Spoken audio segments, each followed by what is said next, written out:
experience socially, to be honest, I really didn't have a lot of friends, and that was one of the biggest struggles I had at A&T, was finding friends, which I remember like texting a bunch of friends from back home while I was at A&T, like, are you guys making friends? Because I'm not making friends. And I remember calling my parents like, oh, like I just feel like I'm not making any friends. I can't find anybody. Nobody really understands me. Now, like, my first week at A&T, there was a bunch of like welcome week events, and I remember going to one. I think it was like a movie, or it was Playfair. It was one of those. And I met these two boys. They were standing in front of me, and they were talking about I think either anime or some cartoons or something like that. And I chimed in and I made a joke or whatever, and they laughed, and I was just like, hi, like, my name's Jocelyn, what are your names? And so shout out to them. Those are my two first friends at A&T, Miles and Zion. I still talk to them from time to time.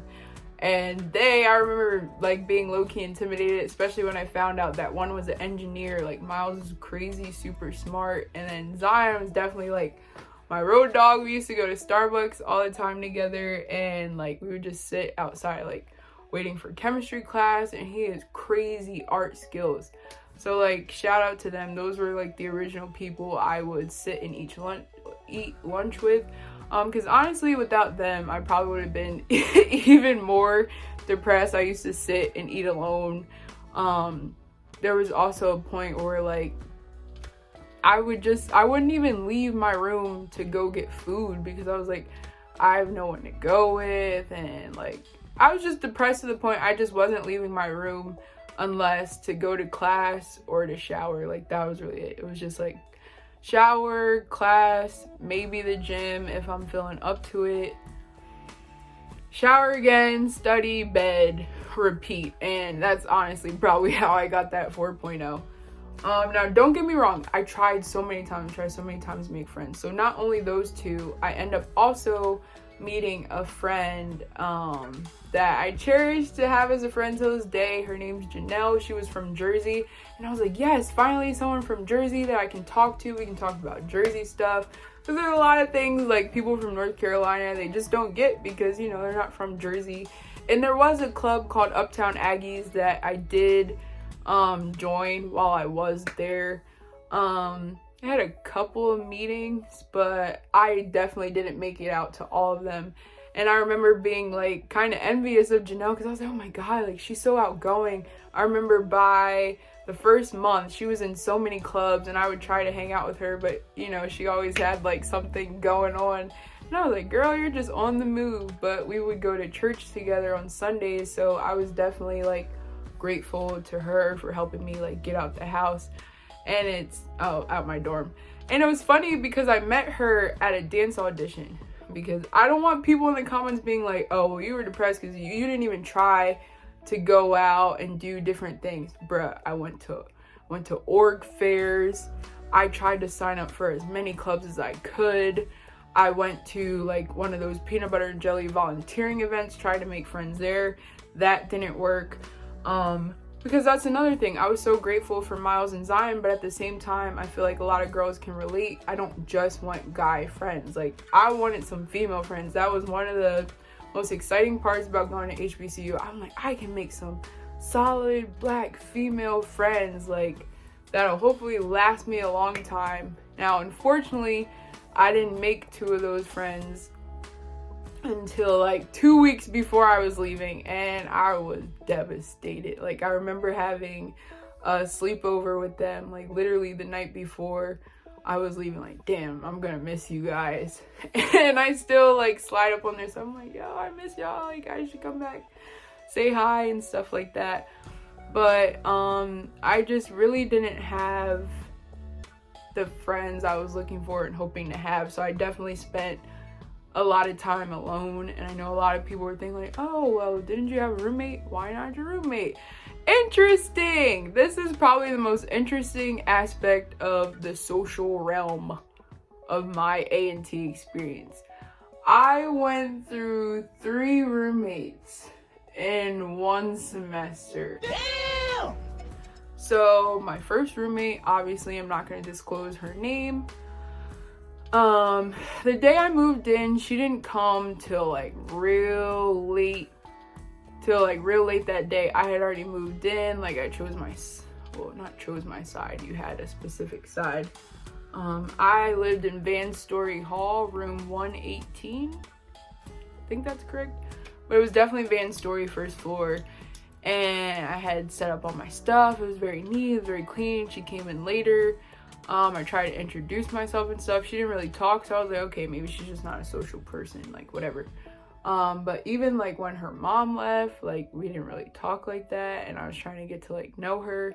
She was from North Carolina and everything like that, and she was saying like people who went to her high school, they just knew like this is one of those schools you go to high school and you just know you're coming to A&T. So I was like, oh, that's really cool. Like she knew a lot of local people from her high school. I'm like, that's lit, or whatever. So when we did finally like start talking, I realized I'm like, okay, like she's a little weird, but I'm weird too. But it wasn't like my type of weird. It was like for starters, she was a gamer, so she'd be up all night like on the computer and be really loud. Oh, let's make me laugh. This is a curse for us.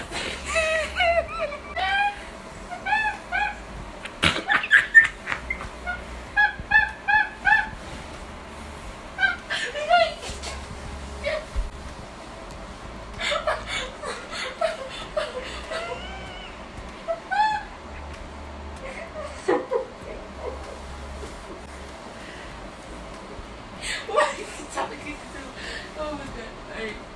Dang, that's horrible. Oh my god. Oh, that's making me laugh. Are you done?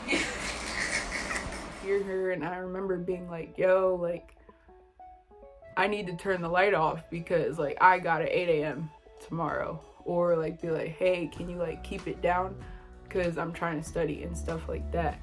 And I remember just like not getting along in terms of that. But when we did hang out, I found out she had a passion for dance, and I had tried out for this dance team, and that's where I met Janelle. I remember I got her out for that because she was like, oh, I used to dance. So I was like, roommate. I'll call her roommate number one. Roommate number one, like you should come, like it'll be really fun. Because I realized like she would always stay in the room too, and I'm like, you know what, let's go, let's get out. It'll be good for both of us. And so we went out. Long story short, I met a couple of other ladies.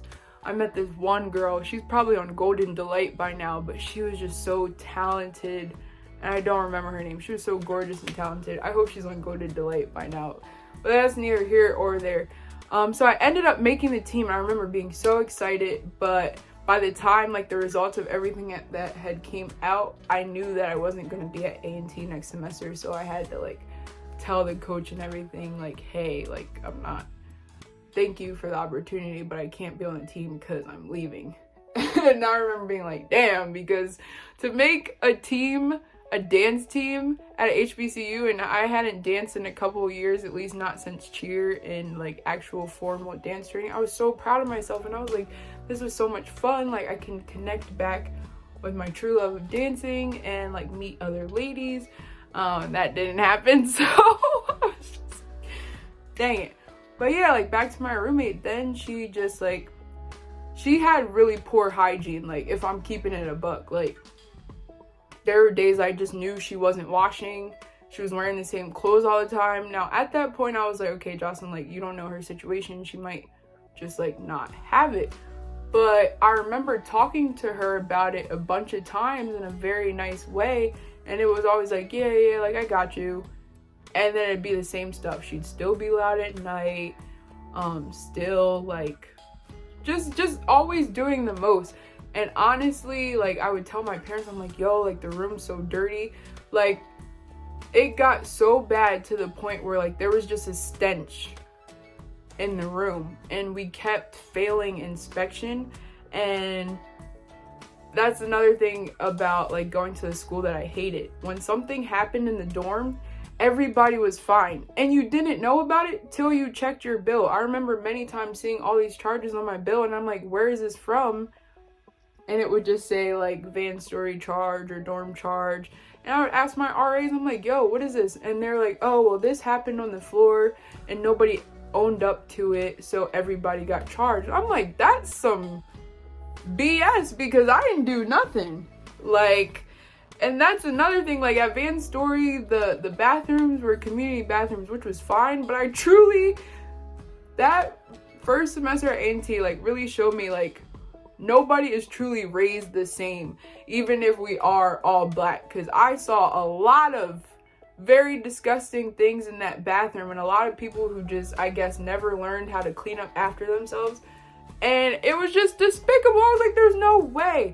But yeah, so we would fail inspection because either she had prohibited items like extension cords or something that could cause a fire, or it was like the smell was just so bad. And I would tell, and it was always that we would have inspections when she's not here, so the RA would come in and be like, your side looks good, but what happened to your roommate? I'm like, honestly, I don't know, but I'm like, can you pass us and just talk to her personally, because I'm tired of failing inspection and being charged for something that's not my fault. And they're like, oh yeah, we'll talk to her. Never talk to her. So I would talk to her and she's like, yeah, I'm gonna do better, like, I'm sorry, blah blah. And I would offer her my stuff. I'm like, do you need soap?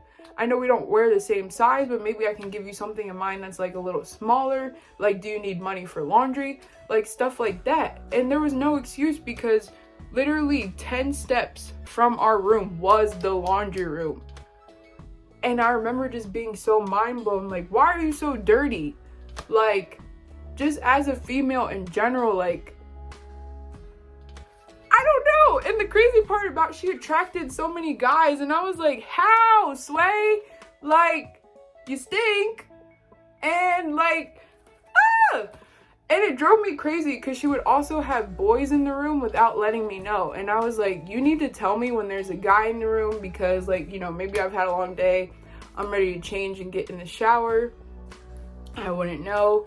She would leave open food lying around, and that contributed to the stench. And I never forget, one day I went into our room. I had just come back from the gym and the light was off and I was starting to get undressed, and like you could still kind of see the sunlight in the day like coming through the window, so it wasn't completely dark. And I started getting undressed and I was like, okay, she's not in here, I can just freely get undressed and I'll head straight to the shower and then come back, chill, study, and go to sleep.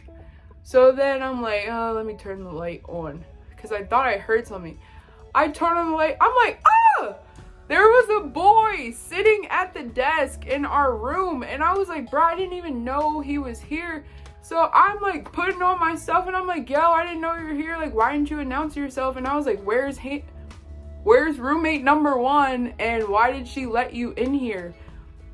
And he was like, oh, she left. She told me she'd be right back. I was like, why didn't she tell you? Why didn't she tell you to wait outside? Or like, why didn't she text me that you were coming? So I call her and I'm like, yo, you got a boy in the room. You didn't even tell me.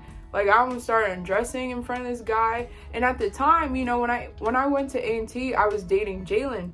So I was always mindful of like my interactions with other guys and stuff like that. And I was just like, bro, like, you gotta tell me when you're having someone over. And anybody who's went to a HBCU knows the visiting rules are super strict over there.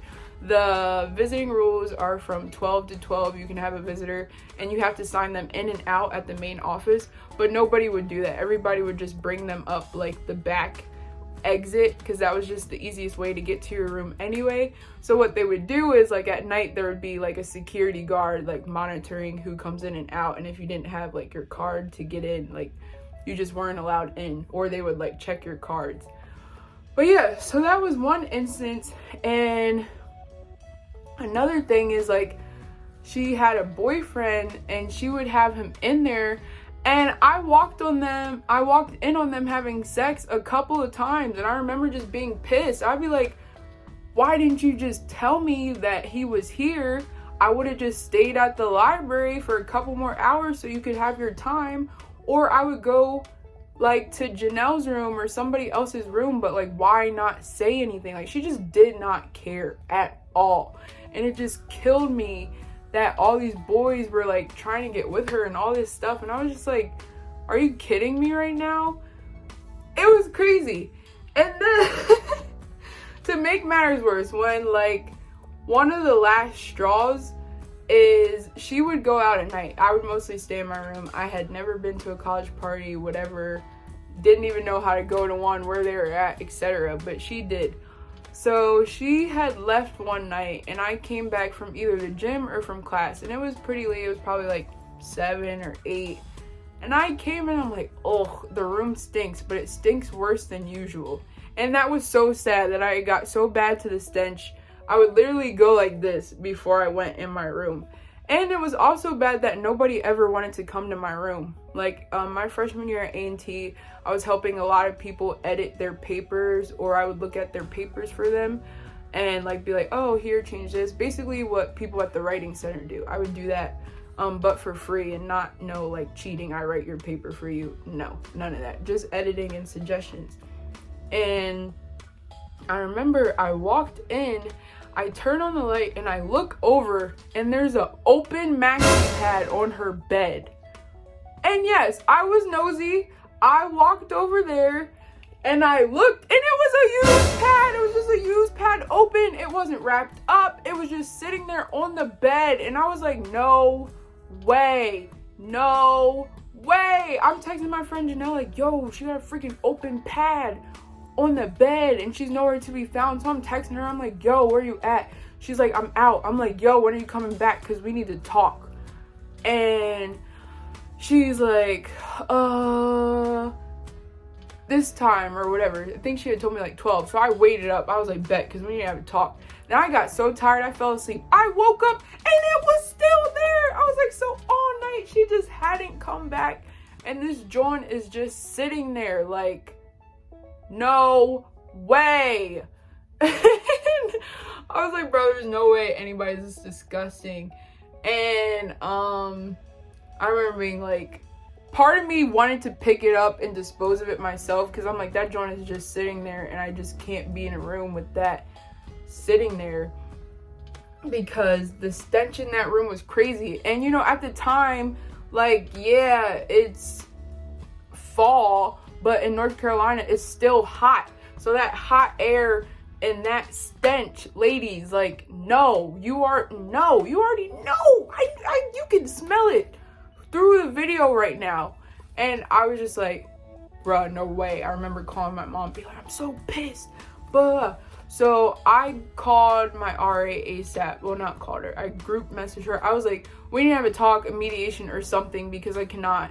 I was like, she's being more than disgusting and I cannot take it. Either that or I need a room change. And as a RA, I already know, like, you know, room changes just aren't ideal. They can't be promised, etc. So we end up having a roommate mediation. First of all, she comes late to the mediation and I'm like, really?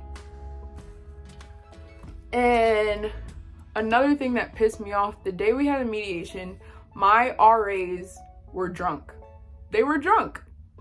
One was sober and then the other two were drunk. They had like clearly came out from somewhere and they were coming back, and they're sitting here trying to have this mediation. So the sober one's trying to run everything, and then the two that are kind of like lit were in the corner laughing and asking all these questions, like, her eyes are red, she's laughing, and she's like and the one girl's like, girl, like, sit down and all this stuff. And I was so mad. I was like, why is my situation like not being taken seriously? Like, I'm paying out-of-state tuition for this. I just couldn't believe the ish that was happening to me.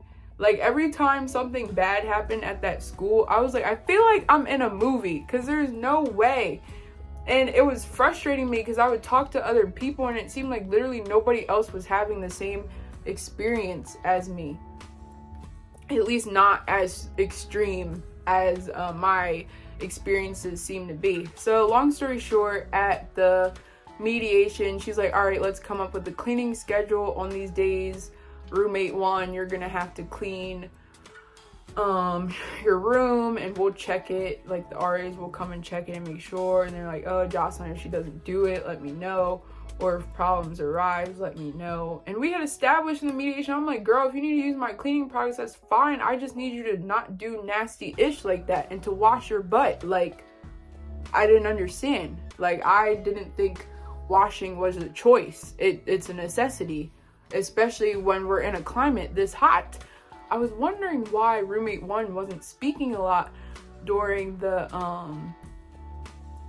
mediation, and it was awkward because we literally walked back together to the room, and she didn't have her key on her, it was left in the room, and then I got pissed about that again, except this time I kept it to myself. And then she starts crying on the bed, and she was like, you know, like, I'm really sorry that I keep messing up for you. She was like, I see how hard you work and stuff, and you're so nice, and you don't deserve to be treated the way like I'm acting and stuff like that, and I'm sorry. And I'm like, this is BS, because I've seen her do this before. Then she starts laughing, and I was like, yo, is she crazy? And that's not the first time I asked myself, is she crazy? And she was like, Jocelyn, I gotta tell you something, but you can't be mad. And I'm like, what? She was like, I'm high right now. And I was like, high on what? Like, high on life? What are you talking about? And she was like, no, before the mediation, I was out with some friends and these upperclassmen, and we were smoking, and they gave me, like, she called it a roach. So I guess I don't smoke, I don't know nothing about it. She was like, it was a big fat one, and because that's how she thought. It had so much more than I thought in it, and I took a lot of puffs. She was like, she was like, yo, I'm high. She was like, I'm high. And I remember being pissed because I was like, one, she's not gonna remember nothing we talked about at the mediation. That just showed me she don't care, and like, she's not taking anything serious. And now I gotta play the mom role again. So I'm giving her water, I'm giving her food, I'm telling her to lay down because she was saying like she wasn't feeling good. It was starting to make her feel funny, and I'm like, I don't want her to throw up in the room. So I started getting her plastic bags and stuff. I'm like, all right, here's a hot rag. Just doing all this stuff. Always doing more than people deserve. Which is my fault. It's no one else's fault but mine. But yeah, just taking care of her because that's just what had to be done. And I was like, it's fine. We'll just talk about it in the morning. So in the morning, I was asking her, I'm like, do you remember, like, what we talked about? And she was like, no. I was like, well, it's supposed to be a cleaning schedule and everything like that. Long story short, that mediation ain't do none. She ain't follow it. And I remember hitting up my RA again, like, yo, she didn't follow it, so now what? Can I get a new roommate? Or something. And I remember for GHO, which is notorious with North Carolina A&T, it means the greatest homecoming on earth. That year was trash, and I'll just go ahead and say that. They were supposed to have Cardi B. She ended up canceling because she said she was sick, but I thought it was funny because I ended up seeing her post on Instagram a lot the night she was supposed to be here, and she looked fine to me. Also, the game was nice. The game was actually really nice, and they had like this cookout that I was basically with my family and my mom with. We went to that. But like I said, I feel like, and it was funny because a lot of seniors were talking about it too. They're like, it's not what I thought it was gonna be. I know there was a comedy show.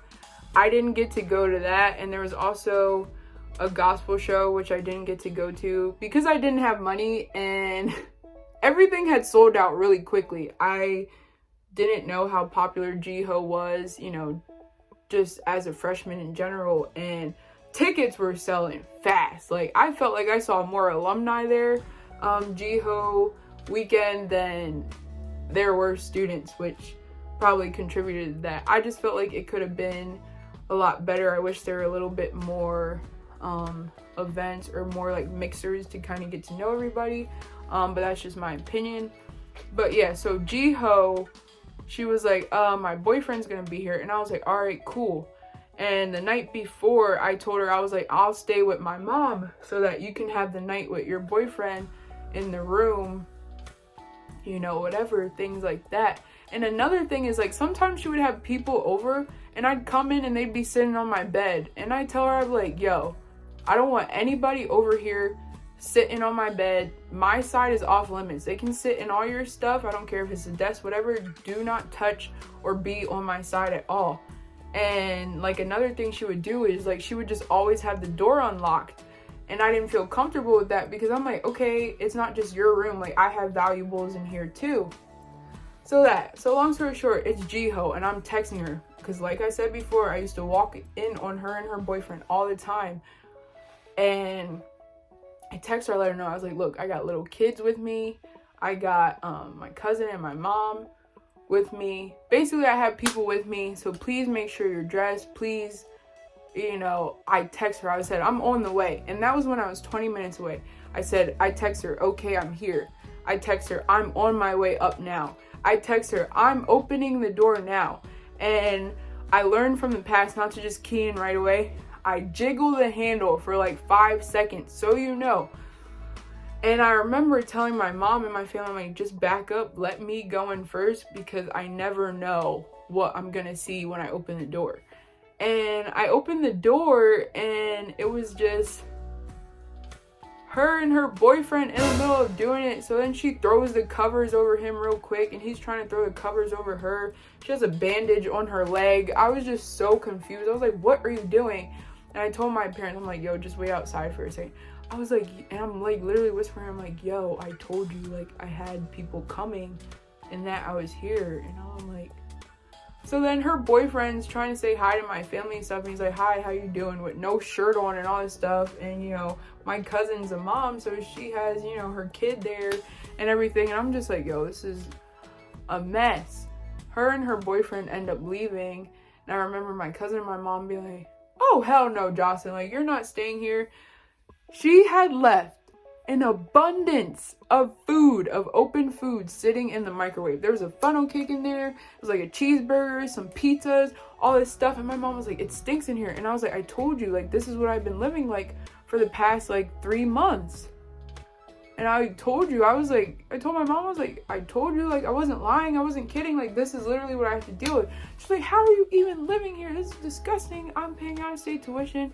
And she got, really upset. And she was like, no more. She was like, you're moving today.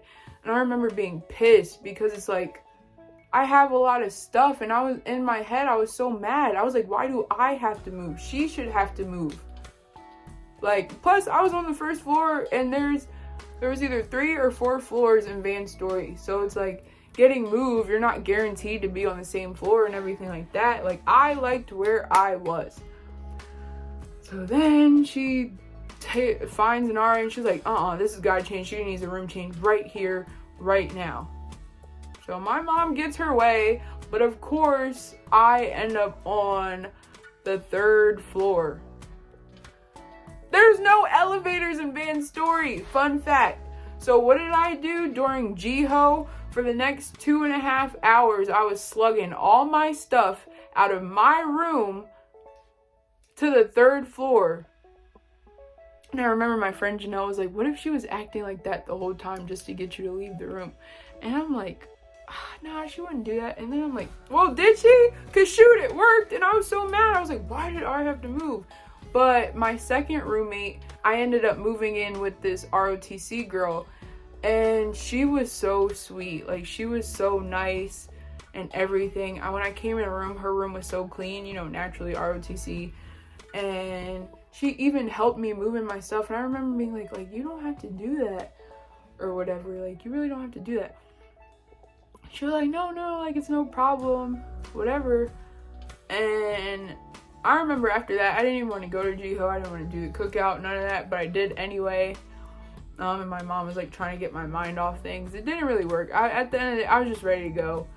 And so my second roommate, she was perfect. She was nice, whatever. The only thing she would be telling me is like, hey, I get up like really early in the morning, so you might hear me. I was like, look, I don't care. Like, I be out like a light. And she was like, I do go to bed early, so I do ask that either you have headphones or like you keep it down. So that was one thing that I had to do better. I was like, dang, I gotta go to sleep early so I'm not keeping her up. And I would always be like, just let me know if I'm too loud. She didn't. So literally 3 days later, she pulls me to the side and she's like, hey, I'm moving out. And I was like, oh my God, like, is that because of me? Like, what did I do wrong? What can I do better? Blah, blah, blah. And she was like, it's not you. And I was like, are you sure? I was like, because if it is me, like, I can do better, because I already feel bad, like, intruding on you. Because basically before I moved in, she basically had a double room to herself. So it was basically like a single. And she was like, no, it's really not you. She was like, for starters, the girls here in the dorm are disgusting. And she wasn't lying. There would be throw up in the bathroom, just sitting there. There'd be poop on the seats that nobody cleaned up. There'd be weave in the showers, just sitting there and attached to the walls. And I was just like, just because it's a community bathroom and they're paying people to clean up, that doesn't mean you don't clean up after yourself. Like, to me, that's just disrespectful and it's disgusting. Like, who raised you? I remember just thinking many times, who raised you? There's no way. But anyway, she said she was leaving and I just felt so bad. And she was like, no, it's because the girls are disgusting. She was like, and I found a room in Pride Hall. Now, when I was a freshman, Pride Hall was like one of the newest dorms and it had mostly upperclassmen in it. It was so nice. Now, my engineering friends, they lived over there and I had been in their room before and I was like, yo, this is so much nicer than Van's story. Like, y'all got it made over here. Like, it was just such a nice, but I was happy for her. I was like, well, shoot, girl, that's a major come up. Like, I'm happy for you. And in the moment, I was really sad because I was like, dang, I'm going to be alone. But I'm telling you, after she left, I felt at least a little bit better that I was like, okay, I have my own room. Like, yes, it's on the 3rd floor. I got to take them stairs every day.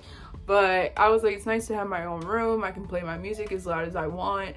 I could be up for how long and just things of that nature. And, you know, like I said, I was still basically depressed because I was just alone in my room all the time, or I was just always there, like if I wasn't at the gym. But it was better. It was a lot less stress being with roommate number 1. So then I get a knock on my door one day and it's the RA and she was like, how are you doing? I just wanted to check on you. I'm like, I'm good. So much better. And she was like, wait, are you in here alone? And I'm like, I'm not a good liar and I don't like liars. So I was like, I'm not even gonna sit here and lie. But she was like, are you in here alone? I was like, yeah, it's just me. She was like, wait, you don't have a roommate? I was like, no, they moved to Pride Hall like a while ago. And she was like, really?